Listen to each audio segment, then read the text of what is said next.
All right, welcome. It's time for us to look at all the big issues making the rounds in the world of sport, and definitely we're packed to the teeth with all the big stories from the foreign scene and down to the 2025 AFCON qualifier, and also big moves, things happening at Old Trafford. It was a big story last night where the man called Ruben Amorim finally landed in Manchester, and he meant one man, his name Ruud van Nistelrooy, legend of Manchester United, also exiting the club. So it was bittersweet memories for Manchester United fans across the world last night. And also just to let you know that some players already arrived in the Super Eagles camp.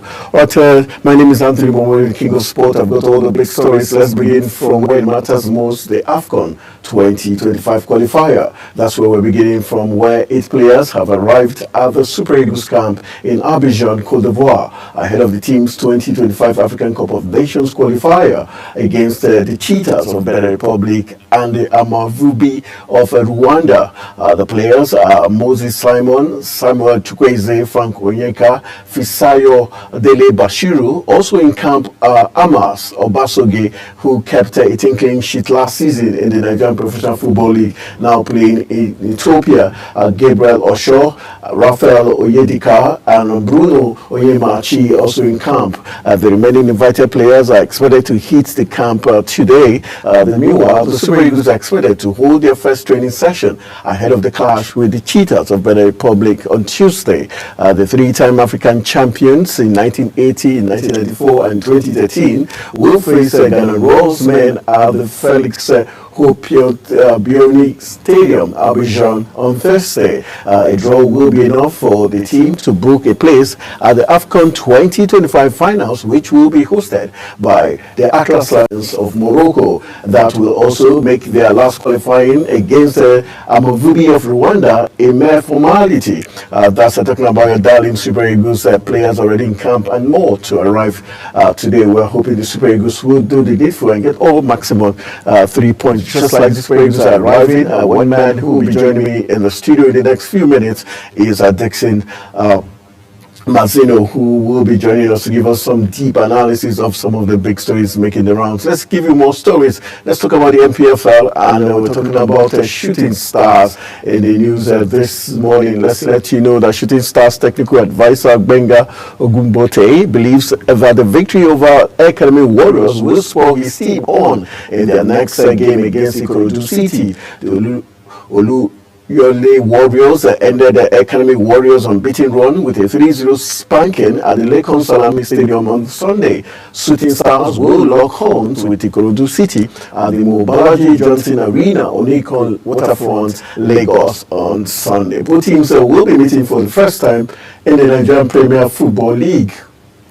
All right, from there, still talking MPFL stories. One big one says one-time Nigerian champions Bender Insurance, you call them the Arsenal of Nigerian football, have found themselves at the bottom of the 2024-2025 Nigerian Premier League football table after they were deducted 3 points and 3 goals by the league's board on Monday. The Benin Arsenals were punished in the wake. All right, let's just quickly go for a very quick break. When we return from the break, the program continues. Please stay with us.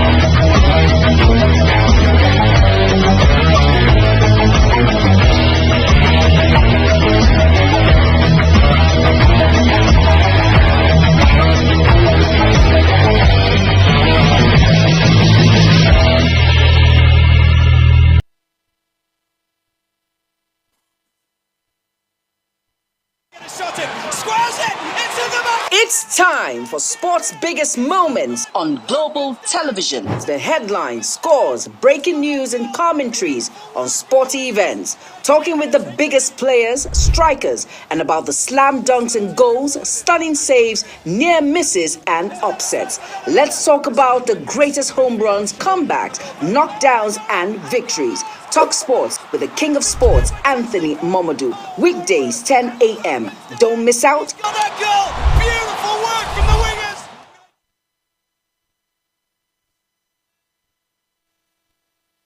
Get a shot in. Squares it into the back. It's time for sports' biggest moments on global television. The headlines, scores, breaking news, and commentaries on sporty events. Talking with the biggest players, strikers, and about the slam dunks and goals, stunning saves, near misses, and upsets. Let's talk about the greatest home runs, comebacks, knockdowns, and victories. Talk Sports with the King of Sports, Anthony Momodu. Weekdays, 10 a.m. Don't miss out. Beautiful work from the wingers.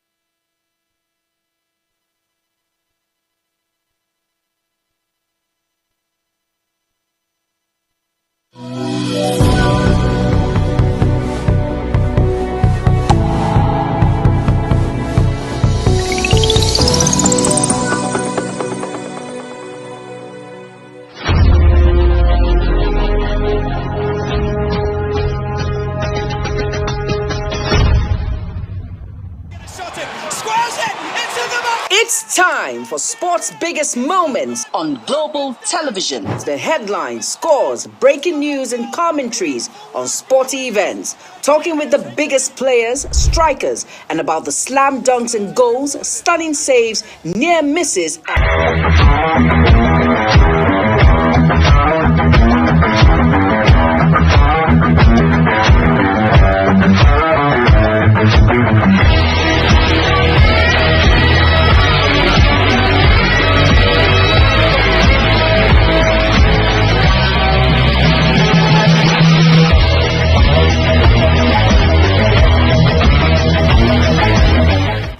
All right, welcome back. You still talk sport, and we still got the big stories. And let's get back to the Arsenal of Nigerian football. Talking about Bende Insurance. One-time Nigerian champions Bende Insurance have found themselves at the bottom of the 2024-2025 Nigerian Premier Football League table after they were docked 3 points and 3 goals by the league's board on Monday. The Benin Arsenal were punished in the wake of the fans' trouble in the wake of their 1-0 loss at home to Kano Pillars on Saturday. The fans were reported to have directed their fury at the centre referee Adeni Adewale and his assistant Sodiq Sunibare and Anulakbo Balogun after Kano Pillars were awarded last-minute penalty, which was converted by Rabiu Ali. They were also fined the sum of 3.75 million naira and ordered to play their next 3 home games behind closed doors. After the defeat, Insurance were a place above the relegation zone with 12 points from 11 games. But the decision, unless upturned, will see them drop to the bottom of the table with just 9 points and a 5-goal deficit. The MPFL board decision compounds the fate of the 2023 Federation Cup winners, who have only managed 3 wins, 4 draws, and 4 defeats this season. The club was given 48 hours to appeal the sanctions. Similarly, 2017 champions Plateau United were fined 4.74 million and docked 3 points and 3 goals after their supporters attacked the players and officials of visiting the Flying Antelopes. You call them Enugu Rangers International during their match day 11 clash at the New Jos Stadium on Sunday. The club will also play their next 3 home games behind closed doors and were also given 48 hours to appeal the sanctions. All right, to give you big MPFL stories, let's take you to another big club, Nigeria Premier League. Sunshine Stars of Akure have penciled down the names of their former coach, Deji Ayeni, former Kaduna United golfer Tony Bulus, and SY3FC handler Festus Ellen, one of which will replace Kennedy Boboye, who resigned on Sunday. Boboye left his role as coach of the team in the wake of their 1-0 loss to Heartland of Owerri during a match 11 encounter in Owerri on Sunday. The club are poised to appoint a new coach before their next game against Lobby Stars of Makurdi on Sunday, following their sudden resignation. Boboye rejoined the Sunshine Stars before the end of last season, marking his second stint with the club after almost leading them to a continental finish in 2015. He guided the club out of relegation in the 2023-2024 season. Both have had a mixed fortunes under him this season. After 11 matches, they seated 14th on the MPFL table, having won just 4 and drawn 1 and lost 6 games. The two-time MPFL winning coach left his role off the back of 3 straight defeats, citing undue interference in his job by the chairman of the club, the Ondo State Football Agency, the supervising agency of the club. Sunshine Stars' next game is against Lobby Stars at their adopted home ground at the Dikpo Dino Stadium in Ijebu-Ode on Sunday. All right, while we're giving those big stories, we've got Mazino Dixon, sports analyst, joining us right here in the live studios. We'll be looking at other issues I've taken. Then we will go to talk about the CAF Women's Champions League and other big stories making the round. Dixon, thank you for joining us in the studio. Let's look at let's start from the last story, talking about your team, Arsenal Nigerian Football Federation, deducted 3.3 goals for crowd violence. Do you think this is well thought out by the league board, and would this serve as a good deterrent from crowd violence and hooliganism? So far, the efforts have been made to reduce the impact of hooliganism in football, and for a moment we thought, okay, finally Nigerian fans are beginning to accept the concept of, okay, your home team cannot always win. Sure. Because this season we've seen a record number of away wins. I think this will be the highest number of away wins we've seen this season in the Nigerian local league. However, for Bendel Insurance, I guess they are under pressure. The fans feel that the team is not delivering as it should.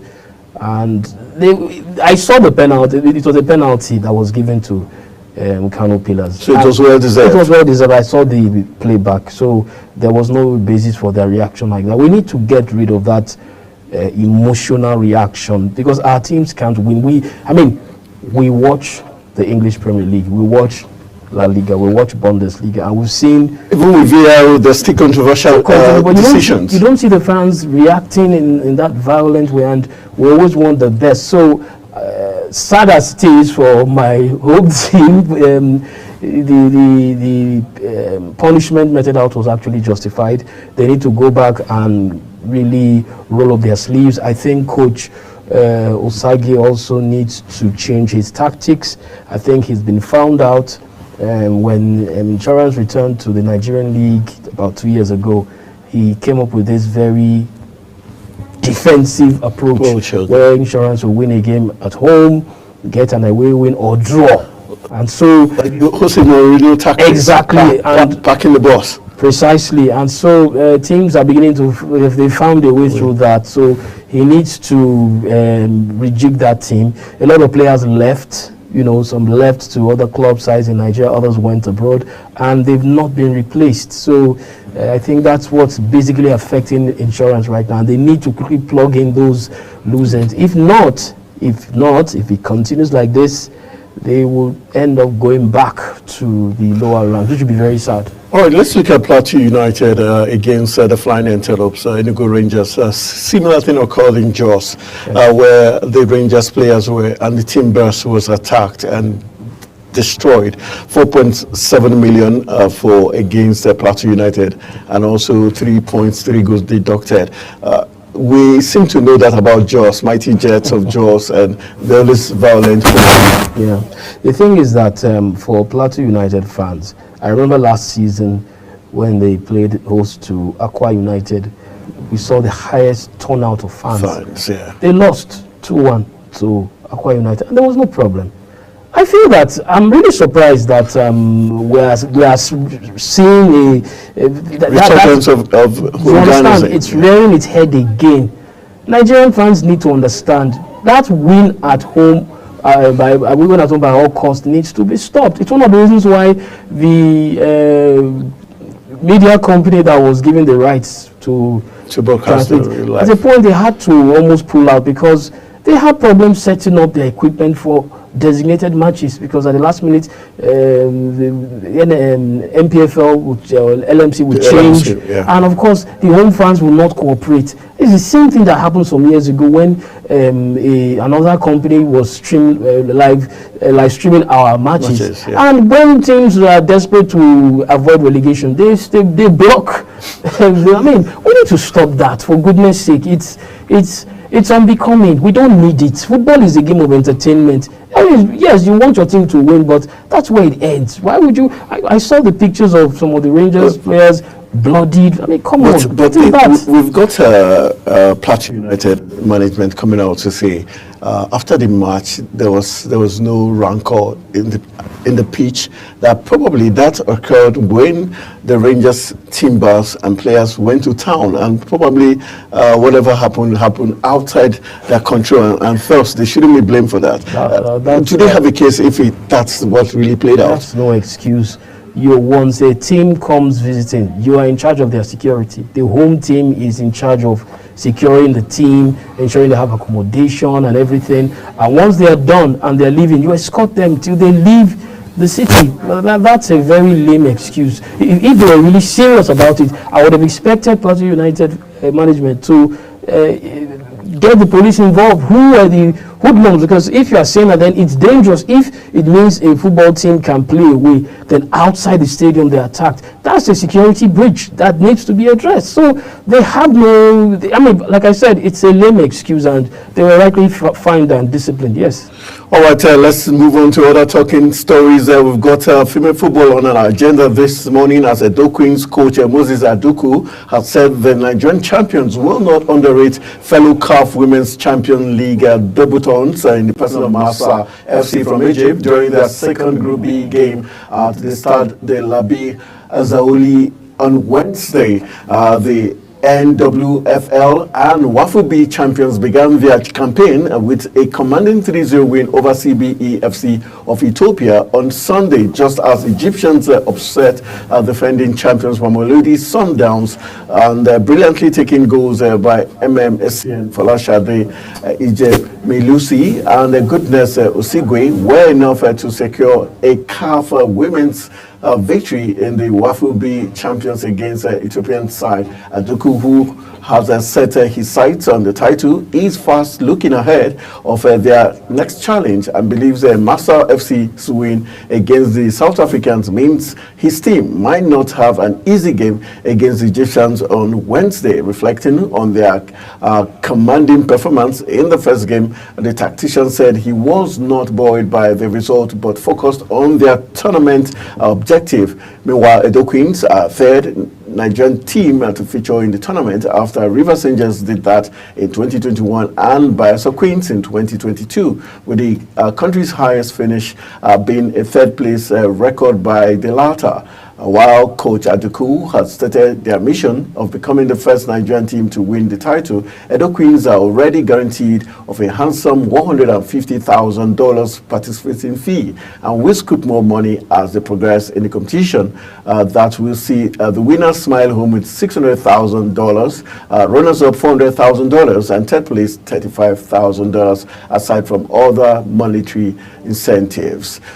Quickly, let's look at Edo Queens. Do you think they're geared up to against the Egyptians? We know they're Africans are very tricky and very also disciplined and tactical. Do you think it was an upset, actually, Massa FC beating Mamelodi Sundowns, the champions? It was an upset because when it comes to female football, Egypt has not really come to the party, and for them to have beaten Mamelodi Sundowns the female team. That shows that the Egyptians are now taking female football seriously. We already know of the Moroccans. They've shown that. Yes, so it's interesting. What it means now is if Edo Queens can get a win over the Egyptians and also ensure they avoid defeat against the South Africans in their penultimate match, they will definitely make it to the next round. So starting off with a 3-0 victory was spot on. They've really been showing their mettle within the Nigerian league, and so starting off with that win was fantastic. And you know, just like the Bendel Insurance, the male team, the female team has gotten a lot of support from the Edo State government, especially from the wife of the Edo State, the outgoing, ex-governor of Edo State, Betty Obaseki. Okay, with even the football tournament she's been organizing. Yeah, exactly. So they've always been primed for things like this, and you know, Nigerian teams have not done badly. Bayelsa United, Bayelsa Queens did very well when they finished third, when they lost to the eventual champions. And we saw a very young, Flourish Sebastian really still in the light there. And of course, we are seeing another generation from Edo Queens, and it is my hope that they can make it to the knockout stage and possibly go for the ultimate prize. The fact that they've got some Super Falcons players in their rank, does it make it more interesting and something that can inspire the team to go far? And also the prize money and also the motivation to being the first team. Yes. And like you people say, I don't know, they carry last. Of course, actually always sounds out. So the thing is that you've already enumerated the motivating factors, the money, the fact that it's the first time, the fact that you have some national team players with experience within their ranks. Definitely Edo Queens would want to prove a point. They want to go a step further by at least reaching the final and lifting that trophy. If they do that, is it possible? It's very possible. You know, like if this tournament was organized, say 10-12 years ago, we would have just rightly said Nigeria would definitely walk away with the trophy. But there's no doubt that African female football has grown in leaps and bounds. The gap has reduced significantly. A lot of investment from countries like Morocco, South Africa, Ghana, Tanzania, and you are seeing that there is a very close. The competition is stiff now. Now, you would have expected that traditionally Mamelodi Sundowns should have beaten Massa. But look at what has happened. Apparently, the Egyptians have taken a playbook from the Moroccans when they stopped the South Africans in the final, the last edition. So definitely, there's all to play for. But I think for the Edo Queens who are representing Nigeria, it's a bigger motivation to indeed prove that Nigeria is the #1 African female football playing nation. And what more, we've won the African Women's Championship in record time. 9 times champions. 9 times, so definitely, why not the female, the club version? It's only right. It's only right. All right, let's stay talking female football. Azizat Oshoala is synonymous with records, and her first National Women's Soccer League season with BFC has left a litany of remarkable feats in its wake. The 30-year-old Nigerian striker capped off the campaign and star on Sunday, scoring the club's first goal in the NWSL playoff 2-1 extra time at the feet of Washington Spirit at the Outer Field, Washington District of Columbia. She had put her team in the lead in the 82nd minute. Tara McKeown pulled the visitors level 4 minutes later, while Caprice, the Dasco extra time own goal, sealed the victory for Washington Spirit and eliminated Bay from the series. Bay signed Oshoala in January after her contract with Barcelona expired, and also acquired the services of Zambian forward Richard Kundanaji from Madrid CFF for $860,000. For me, some have said, why did she have to leave Barcelona per se? Do you think it's more of like having conquered Spain, or the age factor, or what do you think really made her move? And do you think she's on the right path? Or do you think she's done and dusted? Azizat has proven beyond reasonable doubt that she is one of the best, if not the best, African female football player in recent times. She has played in China, she's played in England, for Liverpool. She's played in Spain, Barcelona, won the Female Champions League. What's more, what there is left to prove, really? And, until recently, the American female football scene was the numero uno until the Europeans decided to take female football personal, and they stole that title from them. So for her, she's already she's approaching the tail end of her career without doubt. Pace would definitely not be there like before. Injuries would set in. So why not just go and enjoy yourself and make some money? And who says she cannot get green card and other opportunity? So it's more like a pre-retirement plan for her. She's already trying to ingrate herself into the situation that, okay, I will soon stop playing football at the highest level. Now, what happens next? So definitely going to America is not a bad decision for her. The league is very competitive. I must say it is very competitive. And it's just, I think for her, she has experienced, this is the third international experience for her. Coming from Nigeria, going to China, going to England, going to Spain, and now the United States. That's a storied career if you ask me. What do you think should be the future for her in terms of the national team? Do you see her getting into the coaching aspect of football, or just ending up being a female sports analyst? Well, that's a very interesting question. One thing I know is that Azizat is very active on social media. She and the Osimhen, they seem to complement each other when it comes to that. And I want to believe that she would definitely focus on the game, because if you notice, each time she's off season, she comes back home to prop up Young grassroots girls, football for females, spending money, buying kits and all that. So that tells you where her future lies. She definitely would want to motivate and build up. Probably own a club.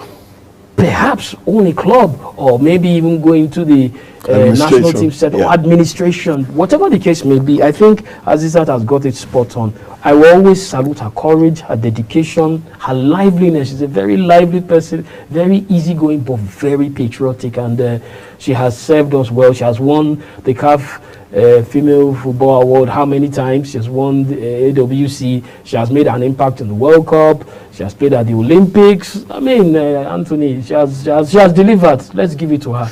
All right, Shola, you've delivered according to Mazino. All right, let's move on to one player who is in Turkey, but he plays for Nigeria, definitely. We're talking about Nigerian defender Bright Osayi Samuel.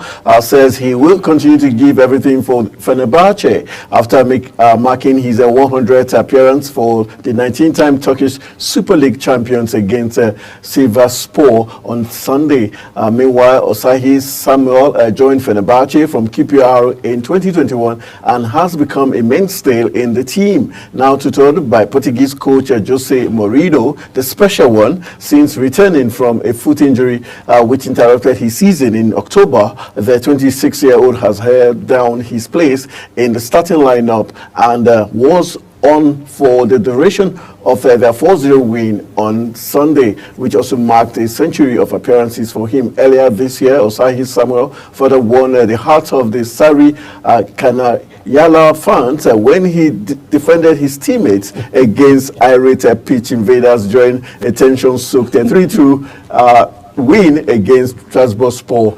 He was later escaped punishment for involvement in the brawl. Yeah, you could see him throwing punches, show them how it's done in Edo State. Don't worry. Do you think that escaping that sanction was deliberate because he stood in gap for his teammates? It's an iconic moment in Turkish football. He was pounding that guy like there was no tomorrow. For years to come, that picture will be told again and again for children and children yet unborn that there was a Nigerian player who defended the shirt of Fenerbahce and put his life on the line for the team. I mean, look, one thing I like about Turks is that they are very passionate people. They are very... they love football, actually. Love football, and they put their emotions on their sleeves. And seeing that, to them, that is courage. it strikes a chord with the average Turk, and I can tell you that if they had sanctioned him, you know, the circumstances, he was attacked. I mean, if we go to court, I was attacked, so I had to defend myself. So it's a basic thing, but the fact Not that just himself, he was actually even defending his teammates. his teammates, exactly. So, because I mean, the fans were wielding. I think one of them was wielding a knife. So, I mean, at that point in time, it was life and death. And I do, boy, had to do something. Had to do something to prove that, look, I'm not here for fun. I can also stand my ground. And he did that. And it's good to see that he's recovered from injury. He played early under Mourinho. And we know he will also be in action for the Super Eagles against the Benin. So, Yeah, let's since you talked about the darling Super Eagles, let's talk about the Super Eagles. We had some players already in camp ahead of the match against the Cheetahs of Benin Republic in Abidjan. Are you confident the Super Eagles will get the job done? Yes, we need just a draw, but we've seen times when the team needs just a draw and they can't even get even half a draw, instead they lose. But for the Super Eagles, we are already told that some players are already in camp for the Super Eagles. We've got Moses Simon Chukwueze, we've got Frank Onyeka, we've got Fisayo Dele Bashiru in camp also. And we've got the goalkeeper, Benetron's ex-goalkeeper who kept 18 clean sheet last season, Amas Obasioge is in camp. We've got Gabriel Osho, we've got Raphael Onyedika, we've got Bruno Onyemachi in camp already, while other players have been expected. Are you satisfied with the turn-up of Super Eagles players so far? So far, so good. I mean, almost a week to the game, and our players have already started hitting Abidjan. It tells you what this game means to them. You should remember, Anthony, that the Super Eagles have revenge on their minds. Yes, on paper you say they need only a draw to qualify for AFCON, but this is more than AFCON because it's this same stadium that the Cheetahs of Benin defeated Nigeria 2-1 in the World Cup qualifiers, which has put our hopes on the ropes. And as such, definitely the Super Eagles, they want to prove a point. And knowing that their coach, General, was our former coach. Yes, so I mean, they beat them in Uyo, but they want to confirm, they want to assert the fact that, look, you are no match for us. Like, that defeat that they suffered was a fluke. Was a fluke because of internal wranglings in the team. The team was not, their head was not clear. There was a revolt against the then coaching setup, and the Beninois capitalized on it. Genodwa, yes, okay, they might say you brought his tactics to bear, but when they came to you for the AFCON qualifiers, we gave them a dose of their own medicine, and we want to prove even more. Look, these boys are hungry. They want to not only beat Benin, they want to win the AFCON Cup. It's so obvious that they are driven by that desire to prove a point. Remember, this is the same venue they lost the Cup of Nations, AFCON finals to Cote d'Ivoire. And so definitely there's so much on their minds. The fact that they are even reporting a week to camp in Abidjan should tell you, Anthony, that there is a new spirit in the Super Eagles. They are working together. The coaching crew they've got the back of the players and they've got the back of the latter. So you can see that there is a synergy. And once there's a synergy, trust me, half the battle is won. Once we put our acts together, beat Benin, because the whole idea is to use that match as a dress rehearsal for when they come for the return leg for the World Cup qualifier. So they want, I think they just want to clear all that. Was the Libyan experience also a factor that has fired the Super Eagles off? Absolutely. That thing, I mean, that was a near-death experience. Like, God forbid, like we said, if the plane had run out of fuel, we have been talking, we won't be here discussing this match. Now, in fact, Nigeria, let's not go there, but the fact is that singular incident has further emboldened them and given them that fight that, look, come what may, any match that comes now, we will prosecute it and we will win. Like I told you, before CAF gave that ruling, most of the Super Eagles players were of the opinion that, look, don't even give us the 3 points. Let us play that match. That will beat Libya convincingly. So that thing is in the players. They want to go on the pitch and play for the green, white, green shirt and prove a point. And it's a long time I've seen so much passion and pride and patriotism from the Super Eagles. All right, that's what we want from our darling Super Eagles, as we wish them the very best. And let's talk about one player who leads the line for the Super Eagles and his transfer news. This, as we look at Newcastle United have joined the race to sign Victor Osimhen in 2025, with the club's owners a public investment fund ready to trigger the Nigeria's £113 million release clause. According to the Chronicle, Live's early rider, the Magpies are among several clubs are said to be offered the chance to sign the 25-year-old striker, who is currently on loan to Turkish giant Galatasaray from Napoli. The former league striker has been in scintillating form since joining Gala in September, netting 8 goals in 9 appearances across all competitions, including 6 strikes in the Turkish Super League.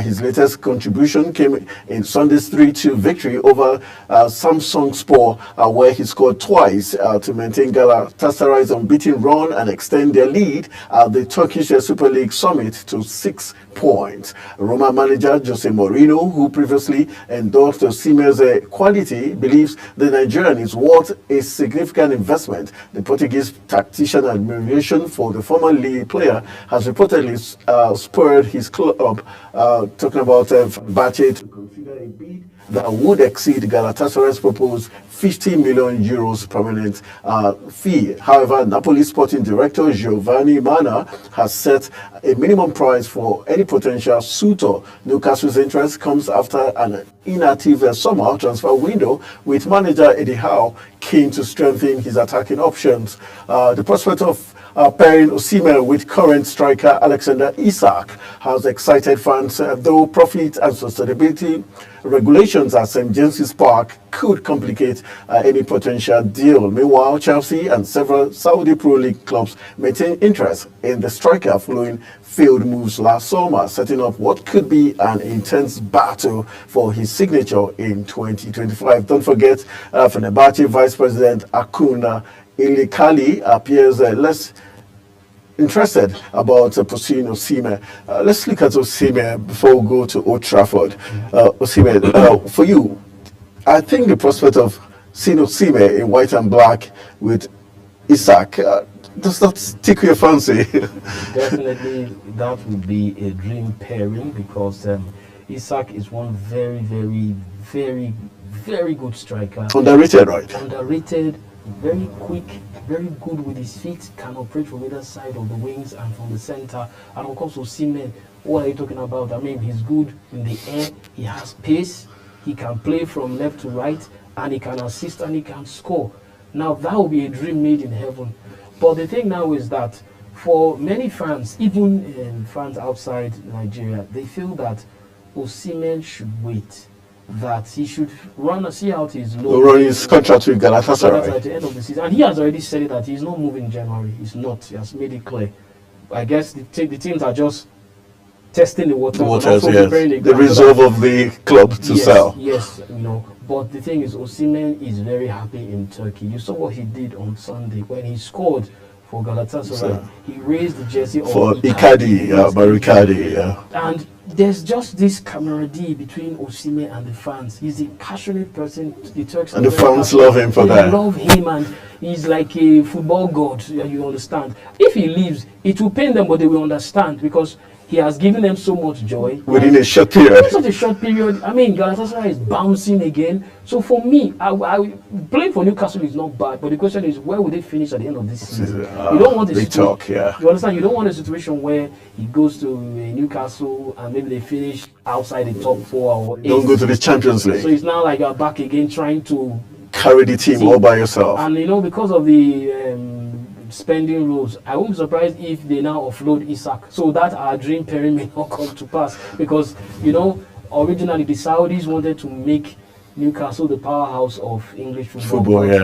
The English football authorities have come up with all sorts of regulations, and so it's not possible now to do what they wanted to do. That's one of the reasons why they now had to go back to their own league to prop it up, because initially they wanted to invest in most of the top European leagues to give exposure to their businesses. But since that's not possible now, or since there are now encumbrances, they go back to Saudi. So the best thing for Osimhen, finish with Galatasaray.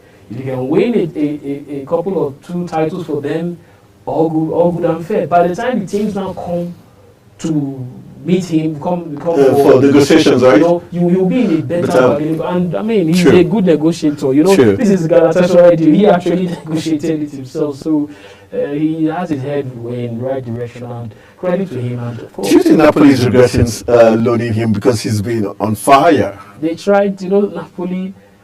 What's covering up for them is that they are currently topping Serie A, but they know Lukaku is not Osimhen. They know it. No matter how they try to like, oh, we are certain it's a lie. It's pain. They are in deep pain, but they cannot. I mean, it just. Was Conte wrong for making that decision? You know, the problem with Antonio Conte is that he's a one-track person. Once he has made up his mind about a certain position, he doesn't shift grounds. It's either his way or you are shoved out. And I think he and Osimhen, they both have egos. He actually regretted it. You know, he said it afterwards that perhaps he didn't handle it properly. You understand? But the problem was not really Conte per se. Osimhen already had problems with the club. True. The He needed to leave. It was already toxic. The relationship had broken, especially after that racism row.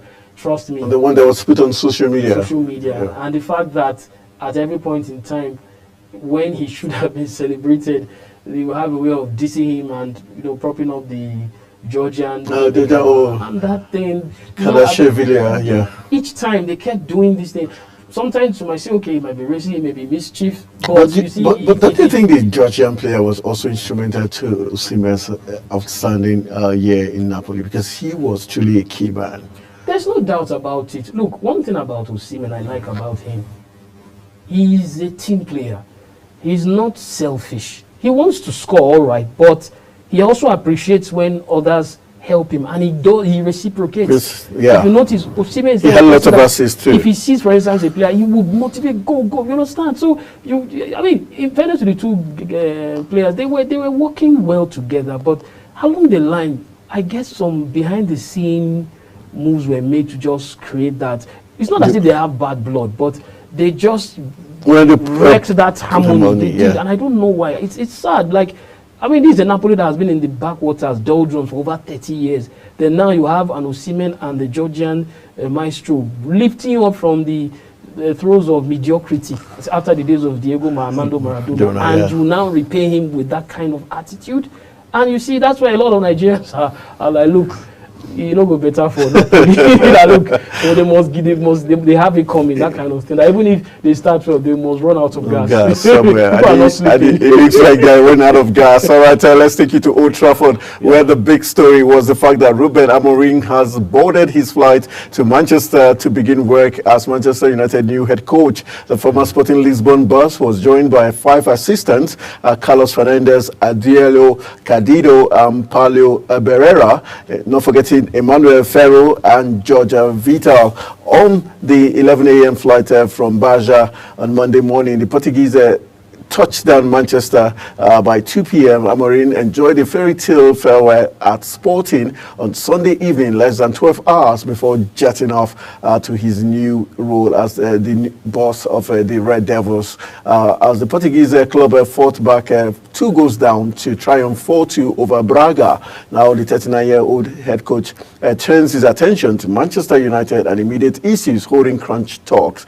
Yes, he did hold that crunch talk. Let's look at, yes, you see pictures of him arriving, and there was, the next story was about the police escort for Amorim, and the next one was the fact that Ruud van Nistelrooy had to leave against the wishes of most of Manchester United fans.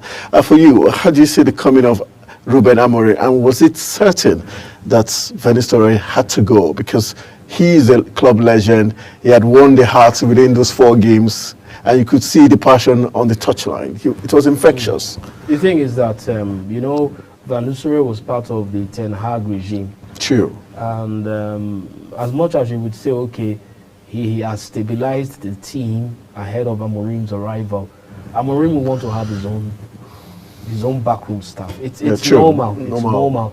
And, you know, look, in terms of age, Amorim and Van Nistelrooy, the gap is not too much. True. Secondly, Van Nistelrooy is like, as you say, Nigeria, a stakeholder in the Man United project. Club legend. So the question is egos, and I mean, he's Dutch, and Dutch people are very, very blunt. They say it as it is, and Portuguese they also have that. So definitely there would have been a clash. So there was no way. The truth is, for Amorim, left for him, he had wanted to come at the end of the season, but Manchester United hierarchy, they were in hysteria because of look, they had to draw the ultimate. If you don't come, that's it.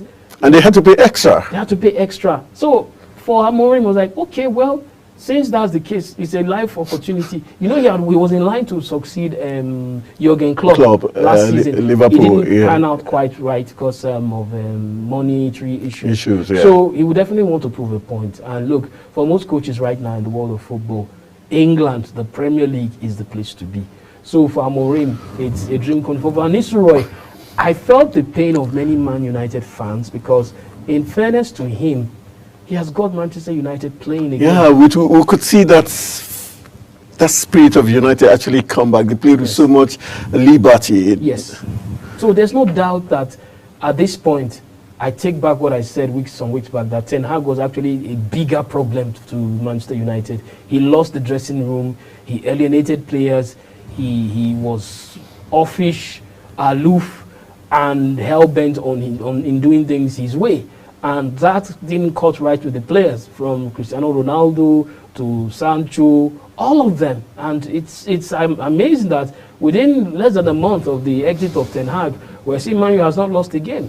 They've won some games convincingly, even matches like the match against Chelsea that they would have lost if Ten Hag was there. They put up a fight, and the mood is light. One thing is certain, at some point in time, come what may, Van Nistelrooy will come back to Manchester United. He has made a point. He has made a mark. In fact, it's a good rehearsal for him. It's better for him to even go now, to even go and equip himself better, so that by the time the chance comes in future, he will definitely work in, because we saw his tactical genius in their last game against Leicester City, when it looks as if Rashford was being Lord Rashford, not knowing what to do, and he made those changes. We saw how Manchester United responded. So definitely, he has his head in the game. He has some tactical nuances. It's just to improve his game management, and definitely will come back.